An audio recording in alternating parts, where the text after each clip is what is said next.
fact, he's got over 200 different voices. Please welcome your host for our panel, Ray Park, the man, the Sith, the legend, James Arnold Taylor!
Is this close enough?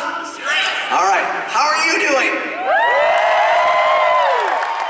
You survived day one. Did you have fun? Isn't Star Wars the best thing ever? Isn't Celebration the best thing ever? Isn't this room great?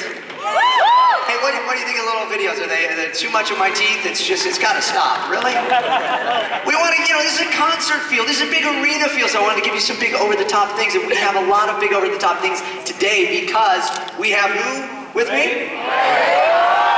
You gotta be louder to get him out here. Who do we have? Yes. Do we love Ray? Do we love Ray Park? Can you hear Ray? I hope so. All right. My name is James Arnold Taylor. I'm the host of the main stage here at Star Wars Celebration Anaheim. I was the host of Celebration C6, as we called it. Anybody there? Anybody show up for that? Who's here at the celebration for the first time? Are you enjoying yourselves? Okay.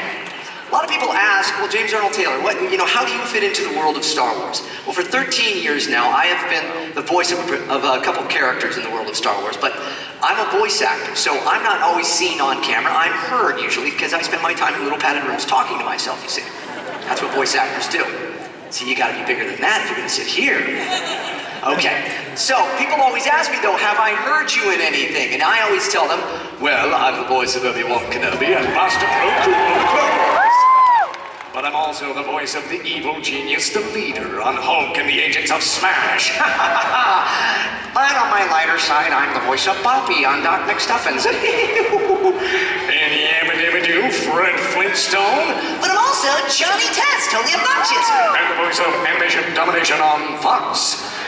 I even be the voice of the Skull and the legend of Jack Sparrow. Have you seen that yet? No, wait. That's Captain Jack Sparrow, who I'm also playing in video games. And speaking of video games, I'm Ratchet from Ratchet & Clank, Tidus from Final Fantasy X, your friendly neighborhood Spider-Man, the Silver Surfer, Professor Charles Xavier, and the voice of all the minions!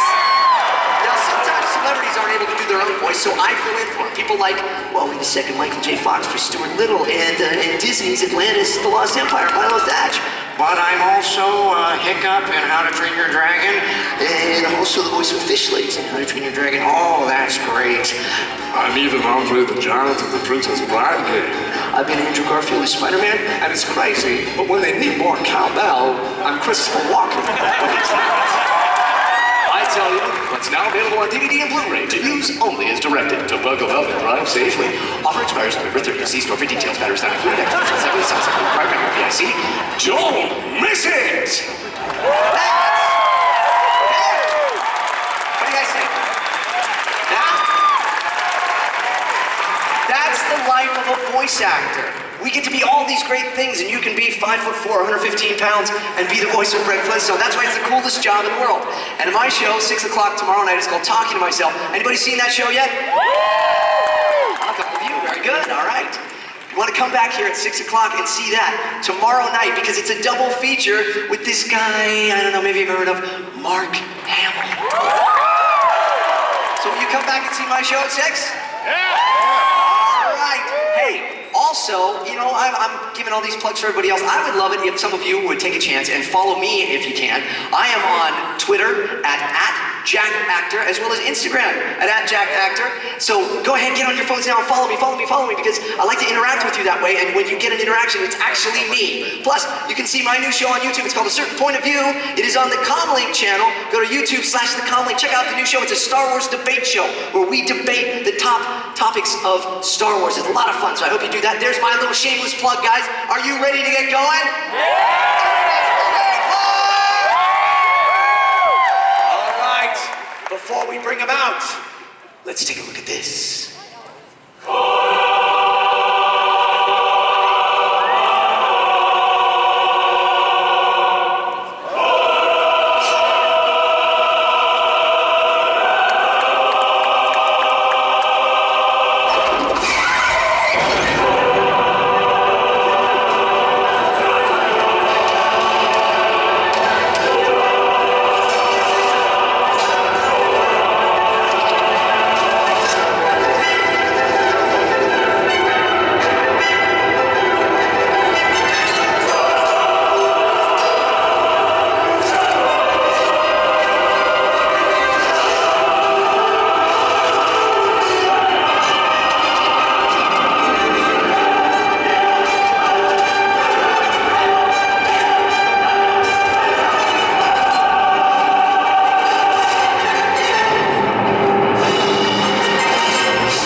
It's a massive chair. Yeah, well, you're a massive star, isn't he?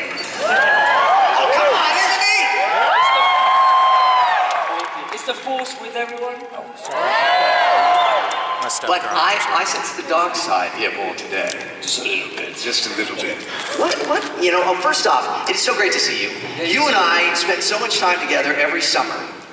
We are at Star Wars Weekends together, and you will be back to Star Wars Weekends this summer, joining me on the last couple of weeks. Yeah, 2 weekends. Yeah, I'm excited. You know who's going to be with us? Frank Oz. Oh, nice. That'll be pretty cool. So, you know, and then we've got all sorts of people coming. We've got Ian McDermott coming to Star Wars Weekends as well. It's going to be fun, but that's where we're usually at. But this is great to have this, and look at all these people that love you. Isn't James awesome? He's awesome. Yeah, I love James. Yeah, whatever. We got to say it. It's the host. What are you going to do? Okay, so question number 1. You've played all these great characters. I wonder if you have a favorite. I don't know if I've ever asked you if you have a favorite, but we've got these great characters. We've got Toad, you know, from the X-Men. We've got the Headless Horseman in Sleepy Hollow. Fantastic stuff. And that was Christopher Walken in the film. And as I said, I do his voice. So together, you take my voice, put it on your body's head. That's very good. We have one Christopher Walken. It takes 2 of us to make one Christopher Walken. That's how. Yeah, I don't know where I'm going with that. Okay. On Heroes. Remember Heroes? This is great. Edgar on Heroes. Oh, that's a good shot. I like that. Very mysterious. I love working with Robert Neffer. He's awesome. He's a great actor. Yes. And then Snake Eyes. Look at how cool. How cool. But we top it all off with Darth Maul.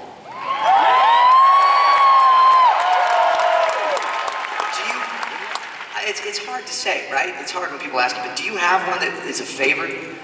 It's really hard. Yeah. I get asked that all the time, what's my favorite role, and I actually enjoy playing all of the characters I played. Of course, I wouldn't be here now without Darth Maul. Yeah, well, we are very grateful that you are Darth Maul. But before we talk a lot more about him, remind your fans how this all got started. Because you were a martial artist and a champion. You're very humble. You don't like to go on about these things, so I will. A champion in many different forms of martial arts. Now, which ones? We got wushu. Got Shaolin, Wushu, a bit of kicking boxes. Yeah. Is that what you guys just come out and you kick boxes? Yeah, just kick boxes. And the farthest is like they were playing Angry Birds out here. I don't know if you saw that. They would kick the boxes. So now, what is wushu then? Can you give us kind of a explanation of that? Wushu is more of an elaborate style of kung fu. You know, where say you have like this move. Yeah. Wushu would be that move. So there's just a little more showmanship. More showmanship, yeah. Okay, and there's always a kind of a pop to it. Is there one that is more of that, or is it snap? Which one is that? I'm trying to remember. Wushu and Shaolin. You have that great kind of. Yeah, Shaolin has it, but Wushu more so. You know, Okay. I always call it a Bruce Lee Elvis. You know? Oh yeah. You know, like that. Yeah. Oh, that little hands. Baby. Okay, what about Long Fist though? Long Fist is a completely different one altogether. Yeah, it comes from the northern part of China.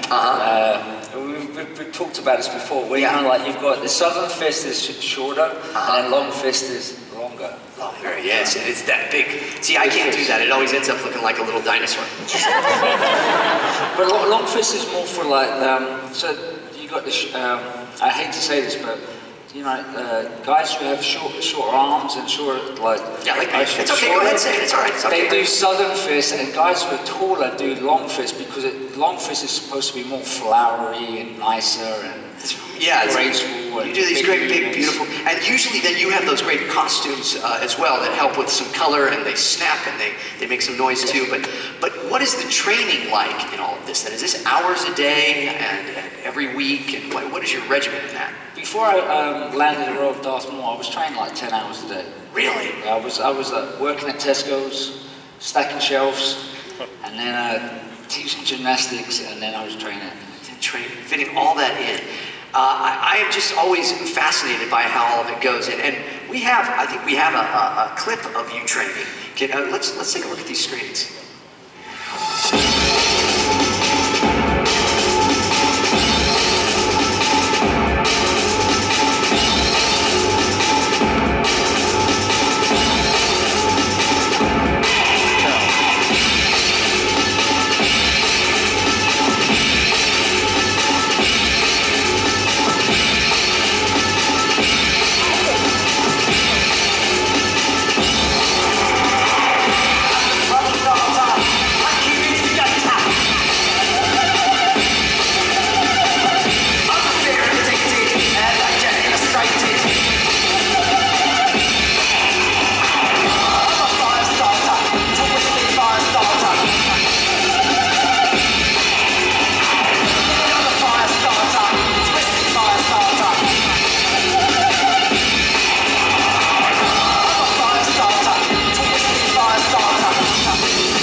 So it's okay to listen to Prodigy and wear purple pajamas. That's just another day. That is amazing, amazing stuff. Do you, I'm sure you get asked a lot about training. Do you have advice for anyone interested in getting into training in this? What would you tell them? Just enjoy it. Yeah. Excuse me. I loved Kung Fu as a kid. I was really into Jackie Chan and Bruce Lee, and then I got into Jet Li and Donnie Yen, and so I was into all the Hong Kong action. So and I found a teacher that was really out of a Kung Fu movie. So I just enjoyed it. So any martial art you do, anything you want to get into, just enjoy it and love it, because for you to do it, you have to enjoy it. Yeah, well, I mean, clearly you enjoy it. And the thing I love about like that video, I remember the first time I saw that, I thought, well, he's got to be on strings. And then it's not. And you've told me this story before about how when you were a kid, you would see these guys doing this stuff, right? And you didn't know that they were on strings? No, so when I used to train and I used to watch these movies, I thought these guys did everything. And so when I was about 15, I was really heartbroken when I found out like how stunts are done in Hollywood. And I was really upset. I didn't realize that guys had stunt doubles and stuff. Yeah. So as a kid, I trained to be like the guys I watched in film. And then you figured out how to do it without strings. That's the amazing part. Because when Darth Maul is doing those sideways things, they didn't have you on anything. No wires. Is it harder to do in the costume as well with all that, or are you used to it because of your martial arts experience? Well, at the time I wasn't used to wearing leather gloves, and I wasn't used to wearing biker boots. It was the hardest. It was pretty challenging because in wushu you wear plimsolls, like the $2 things you get at Kmart. Yeah. And we never wore gloves, so I wasn't used to wearing leather gloves and boots. Yeah, well, so it kind of goes back to something I know that you actually did train in, which is ballet. Yeah. So, guys, Darth Maul did ballet. Ballet's cool, right?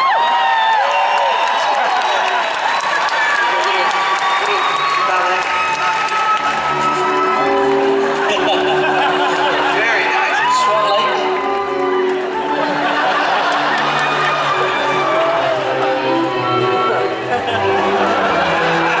I'm not trying that.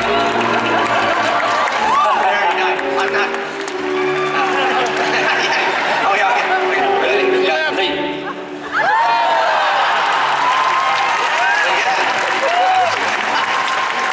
Jake, you're a great partner. Oh, thank you. I tried. Okay. I was amazed by like as a kid, I just wanted to jump higher. And wushu, it was all about the jumps and spins and kicks. And so ballet and gymnastics was the thing for me.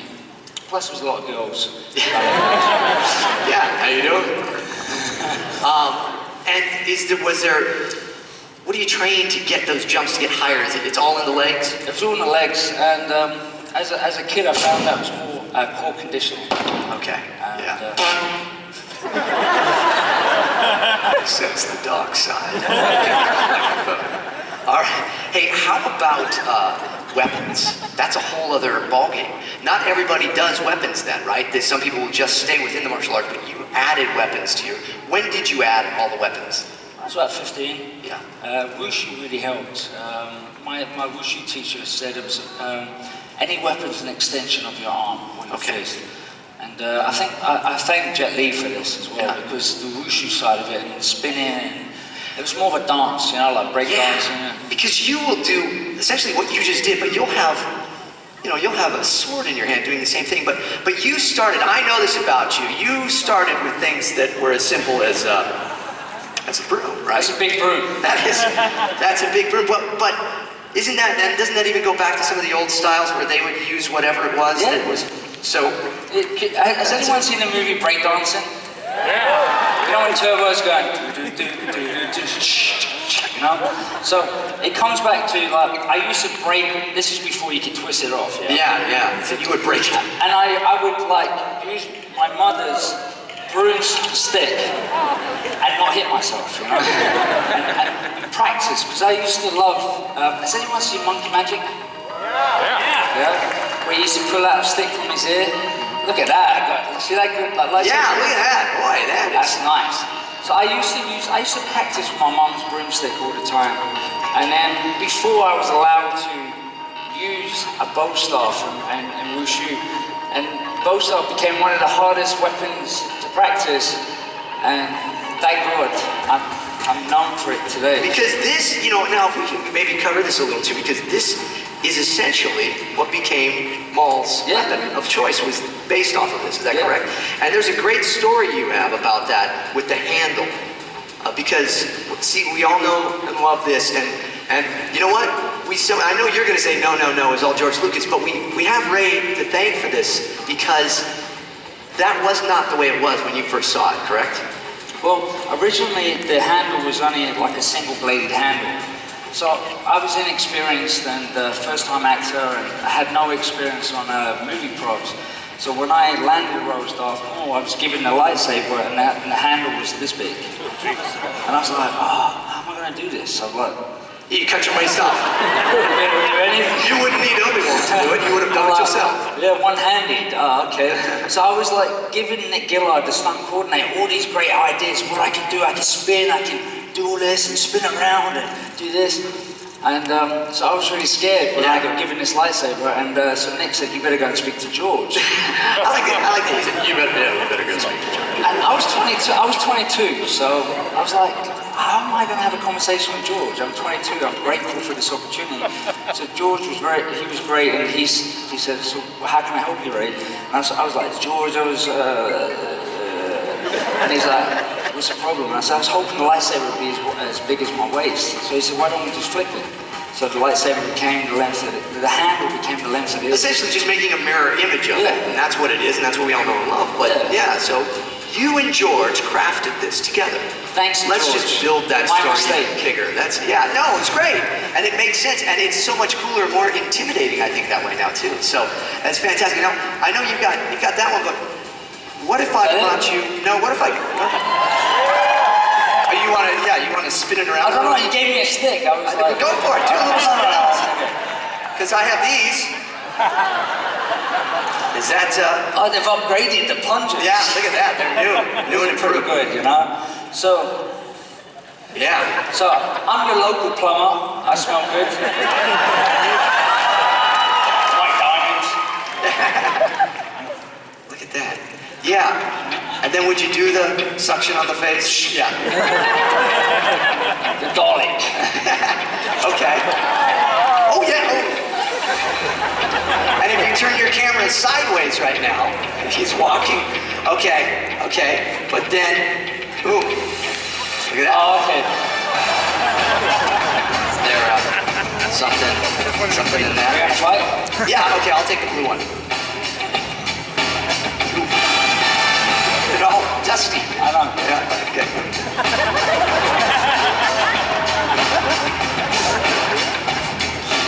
How do we make those kind of look flashy though? There is a way, because with all seriousness, the martial artists in the old days, they would take anything and turn it into a weapon, but they would use it to then distract people too, right? Yeah. Flash it up. Flash it up, distraction, and also stick out the chest.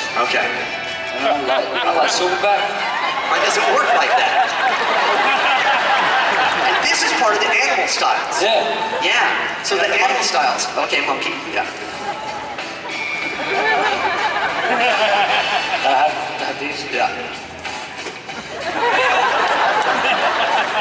Oh no.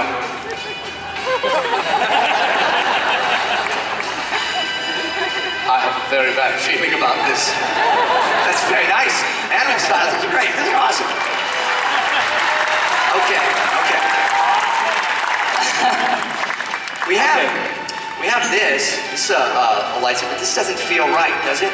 Is there anybody in the crowd that has a Darth Maul one that's like got both sides to it? Oh, there it is. Hey, come here, my friend. Here. May I borrow this from you for a moment? Okay. He goes, sure. Yeah, whatever. He's all dressed in black and here's my lightsaber. Yeah, sure. That's fine. Ray, I think you've held one of these once or twice. So, a few times. What's the Maul technique? Yeah, look at that. Oh, it's scary. Well, see, Maul was very confident, you know, so he would do these flamboyant moves and then George was like, come on. Yeah. You know? Yeah. And I think it comes from Bruce Lee. I love watching Bruce Lee and So you were inspired by him when you were watching this, and I remember also, you were like, I get to be in a Star Wars movie. I mean, you grew up, you and I or you're younger than me, but you grew up with Star Wars. Yeah. And it's like, I finally get to be in one. You thought you were going to be a Jedi or something? Or? yeah, well, when Nick Gillard asked me to come in and he was talking to me about this character, I was like, okay, not in a million years am I going to play this guy. I'm going to end up helping out, maybe just like making tea. Yeah. And so to get to play a bad guy, well, I didn't want to play a bad guy at first. No. I wanted to be a Jedi. Sure. You know, as a kid at school, I always played the cop. I was always the hero. Really? You know, chasing after the girls. You know? So I didn't think in a million years that I would be a bad guy in movies, but it's the best feeling in the world to be Darth. Yeah, and so then you take a character like Bruce Lee and all these things that he did, an actor I should say, and take some of his characters and apply it to a bad guy, and you end up getting these moves and things that Darth Maul has. It's fascinating stuff. So give us a little stance of Darth Maul then. So if he's coming up against Obi-Wan Kenobi. Well, he'd be more like, come on.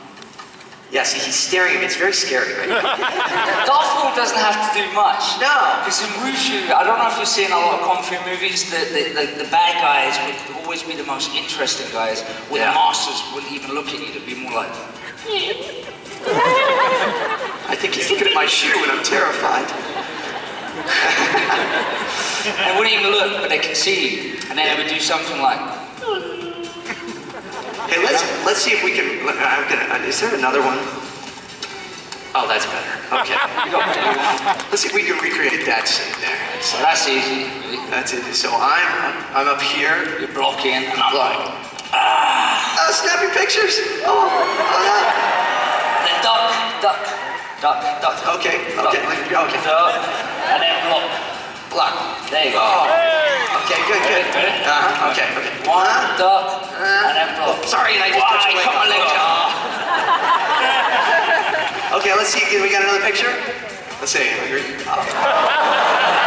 kidding?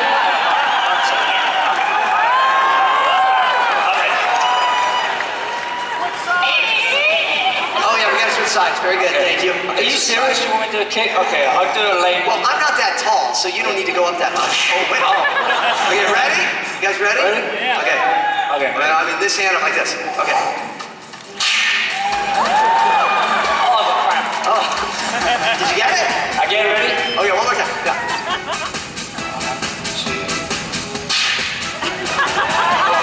The glasses should be flying off. You know, the last time I kicked was a year ago. Really? That's Star Wars weekend. Really? Yeah. Good. Well, I'm glad I can wake those muscles up for you. All right. Okay. Yes. Let's grab a seat. Let's go back here. Oh, look at this mess you've created here, Ray. Come on. It's a Darth Maul tape. Ladies and gentlemen, Ray Park. Come on. Oh. You know, we have that. We got to give that back. Does anybody have a shot? Yes. Ray, would you?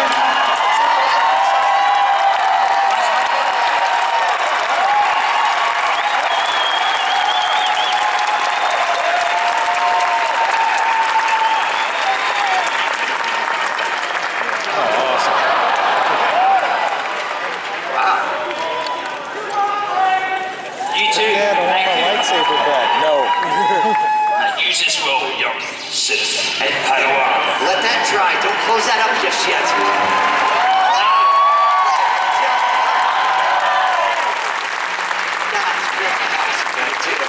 Thank you. Is everyone still having a good time? Can you help me? Okay.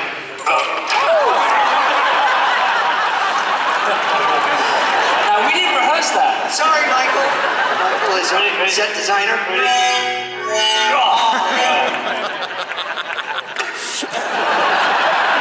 Well, yeah, then they can even it out later. Can I still sit here? You can sit, please. Okay. Hey, you know, we had Ian McDiarmid here last night, sitting in that very chair. Anybody come and see that show?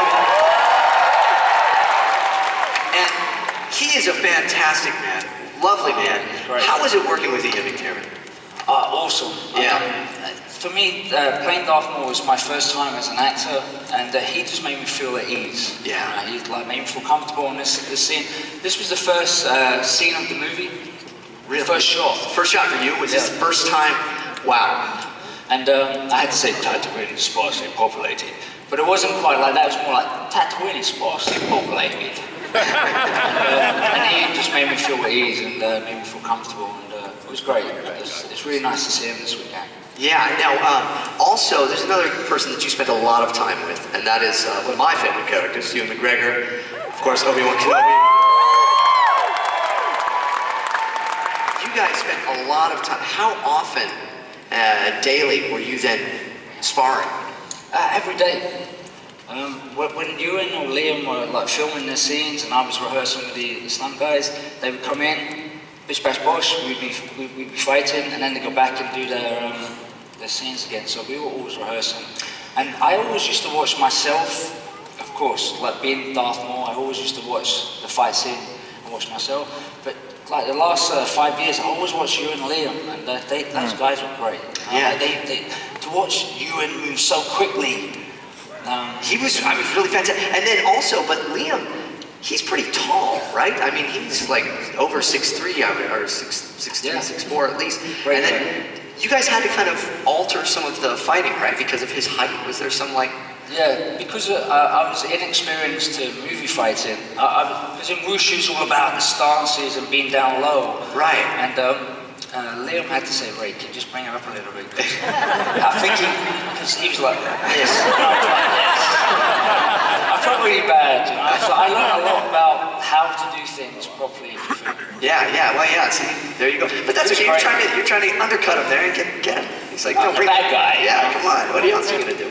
Okay, but how would you describe this character, Darth Maul? We all know how to describe him. And for some reason, we all just love this very, very bad guy, don't we? I don't know what it is, you know, there's this love of bad guys, but I think it has a lot to do with what you brought to this character and how you made it. So, what is your description of this guy? Do you think he's all that bad? He just wasn't fed enough food, you know. He had a curry on Friday nights, and on Saturday he was pretty mean because he had a tummy ache. Yeah. I wonder what he was like as a baby or something. You know, it's just like, you know, was he always this grumpy? Was he always just wanting to be a Sith? I don't know. Okay, but and how about George? How did George describe Darth Maul to you? When we were doing the screen test for That's so cute little that's why Sith Darth there. has bad teeth. Yeah, look at that. He's very cute. Good diaper. A little diaper, yes, like a little Jedi diaper. But was that one of the photos that George showed you? That said this is where we're gonna know. What was his description of Darth Maul to you? I asked George because I was trying to be professional and trying to be like, what's my intention? Where does Darth Maul come from? And I didn't know what I was talking about really. But I just wanted to find out from George, and he just said, whatever you want it to be. Yeah. Darth Maul is whoever you bring to the table, and he was really cool about that. Very open to your suggestions. Well, I think it paid off, don't you, folks? Let's take a look at a clip of you getting ready to be this character. Take a look. Thank you. I said I wanted a faster version of what the other movies were, more energetic version. And that's basically what he gave me.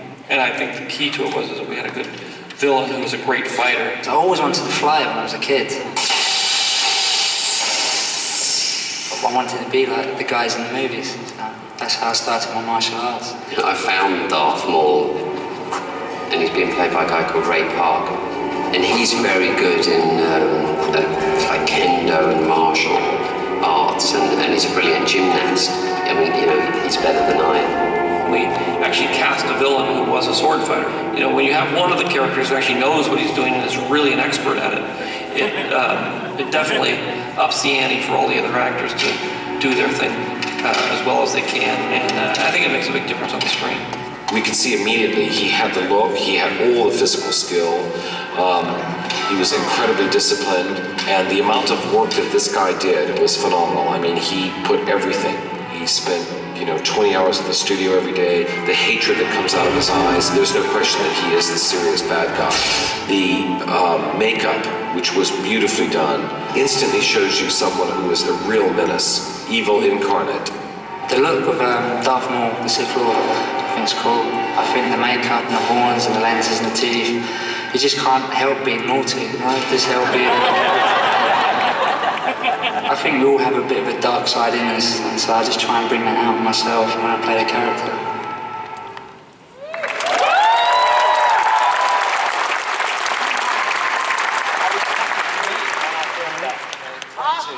He's so naughty, isn't he? No, yeah, you were 23, you said. I was 22 when I was filming Phantom Menace, so I was 23, 24, so... It's really a lifetime ago. Yeah, now, okay. I don't know if everybody knows this, but you had a cameo in episode 1. Right? Yeah, I was telling someone about this the other day. I was so excited to be part of Star Wars and be busy working as Darth Maul. So I came in on my day off. It was a Wednesday. Okay. And so Nick Gillard, the stunt coordinator, he said, hey, do you want to be a Naboo guard?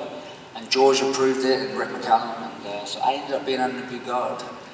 And do you guys know that? Does anybody know that?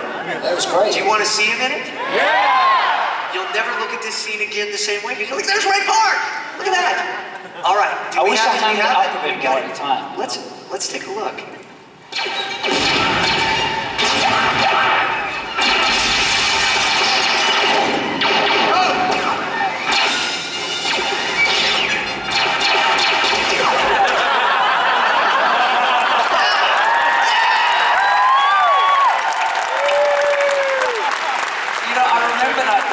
I remember Rick and George because I was holding my laser gun. And I was...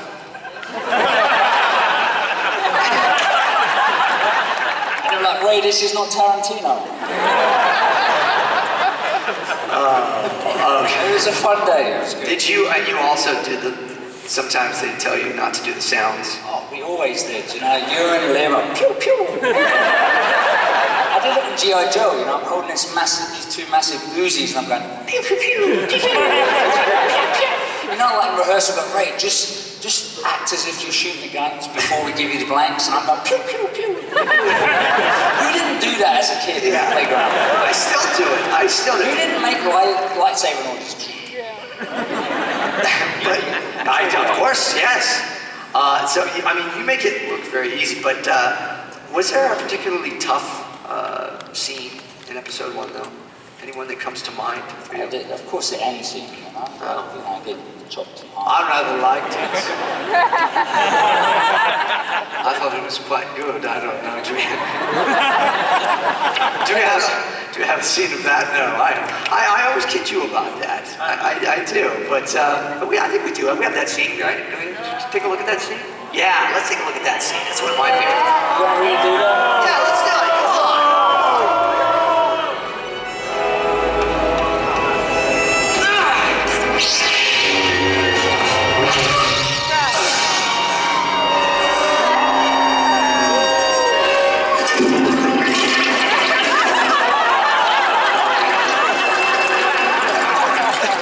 Come on. Thinking. There's a story behind the look on your face. And I don't want to, like, you know, lower Darth Maul in any way, but first time actor, and I was like, how do I, because in the playground I was always a hero. I never, like, pretended to get beaten up or, you know, chopped in half. And so I was like, what can be the closest thing I could think of? And it was going to the bathroom.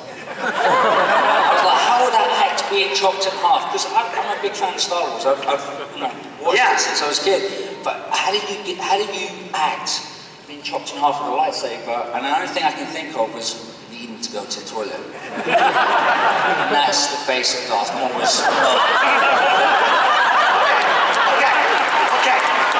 So, with that in mind, let's look at it again and watch Ray's face.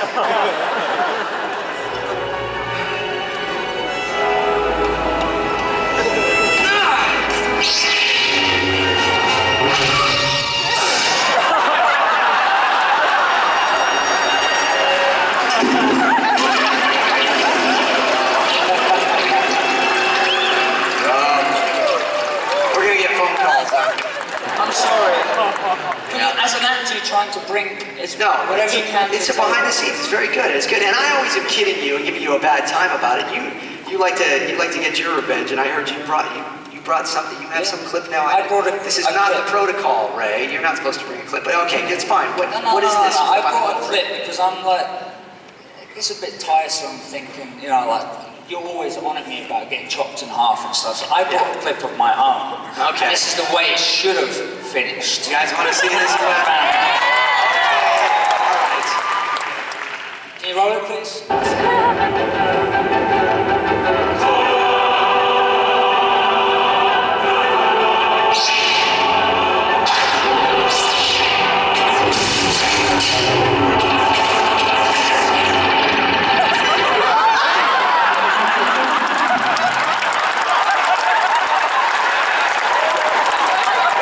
way Obi-Wan should have gone.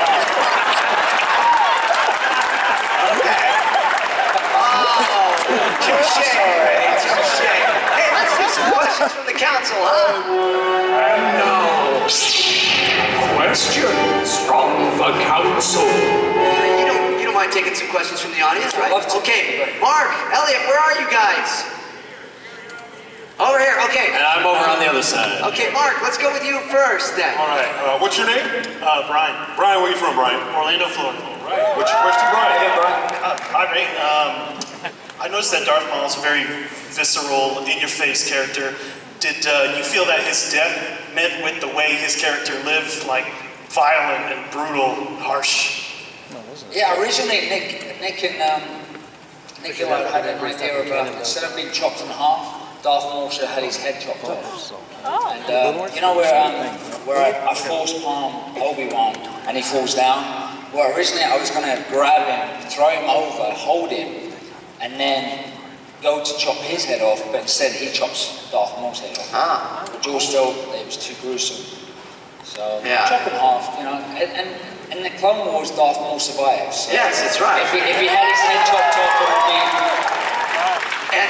And you know Sam Witwer, who provided the voice. Great. I understand that you guys like run into each other all the time, like in the airport and stuff. You see each other, So maybe you'll see each other here. But yeah, I'm so glad that we were able to bring him back for the Clone Wars. It was great to see Darth Maul because I didn't actually think Darth Maul would come back. And then so at the last celebration I was at, they introduced Darth Maul's brother. So I was a little jealous. I was like, great, I'm on stage, you know, introducing Darth Maul's brother. And so I didn't follow the Clone Wars on TV at the time. I was waiting till the whole set came out on DVD. So I was watching it with my kids, and Darth Maul was part of the whole season. Yeah. So I said to my son, I was like, Daddy should have been nicer to George. Darth Maul's coming back. I was always nice, but you know what I mean. Yeah, it's a good joke. It is a good joke. Okay, Elliot, I see you there. What do you got? I've got Mark from Philadelphia. Hey, Mark. Hey, Ray, big fan. I also train Wushu, and I was wondering, what is more hard, doing training for movies or the training you go through during horse stance and all the kicks and stuff when you do Wushu? Oh, basic training is always rewarding. Yeah, I love, like, training for films is great, but my actual competition training and basic training, horse stance and doing the dragging stance and stuff, has always been very rewarding to me. I don't do as much as I used to when I was 28, 30, 32. But it gets harder, but I wish I'd listened to my teacher because he used to teach us some traditional gorcho, you know, like 5 ancestors. And now as I get older, you tend to sort of go towards the Tai Chi style and softer styles, but I do love practicing Wushu. It's the reason why I do what I do today, and it's because of that. I've been very lucky. Well, I think we're also very lucky to be able to watch all of this fantastic stuff that you do. Isn't that right? We have time for a couple more questions. Mark, where are you? I'm over here, James. Yeah, right here. Keep turning. The other way. Other way. Right here, where Elliot is. Oh, over here. Okay, yes, I see. I've got Ricky from Sacramento. Yes. Hey, Ray, first of all, you are awesome with the fans. Thanks for coming. You make it so fun for us. We really appreciate it. Thank you so much. So, it's really awesome that Disney's taking over Star Wars because they're giving us standalone films. So can you do us all a favor? Have your people call the people at Disney and make a Darth Maul standalone film?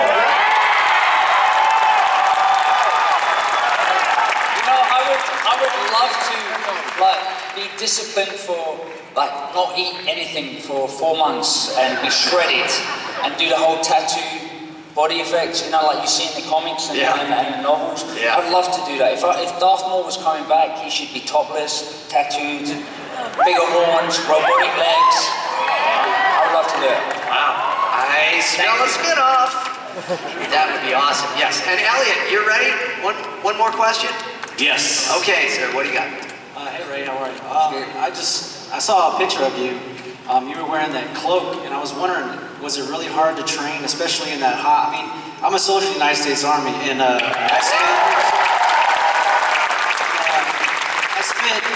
been deployed 3 times, and being over there in Iraq and Afghanistan is really, really, really, really really hot, especially with all that gear on, your Kevlar, your vest, your weapon. I mean, just training, just trying to keep your how do you do that?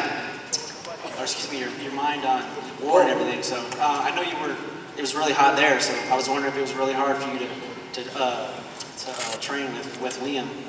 At the time in Tunisia, I was very sort of gullible. I come from England, we don't see much sun. So I was like, sun? So you're enjoying it.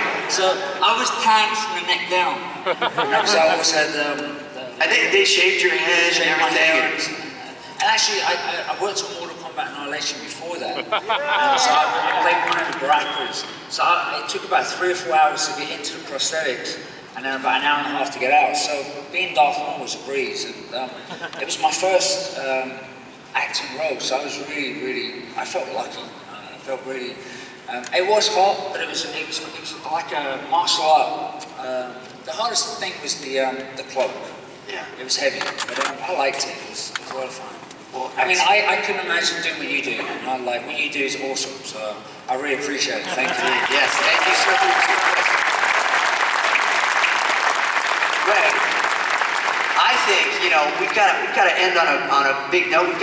We do this bit we call a phony photo memory. You know this one, where we always kind of ring something because although you guys have got some pretty good pictures of Ray doing some terrible things to me. So what else could we do? How about a phony photo memory? You guys ready for it? Yes. Okay. Photo memory. One last one.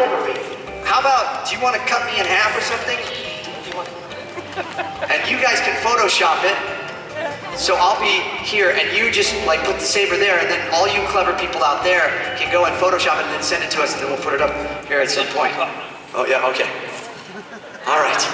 So you ready? So I will be and then you just, yeah. All right. You got it? Okay, let's do another one. Oh, you can see. Okay. And now through. He's got his own. No, it's good. It's good. I've been taking tips from Lou Ferrigno. Yeah, have you? That's awesome. Okay.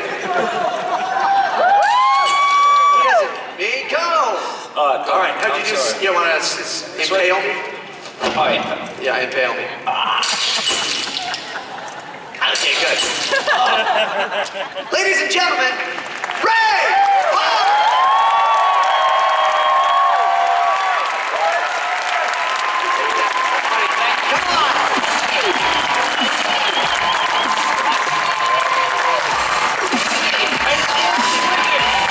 Let's do it.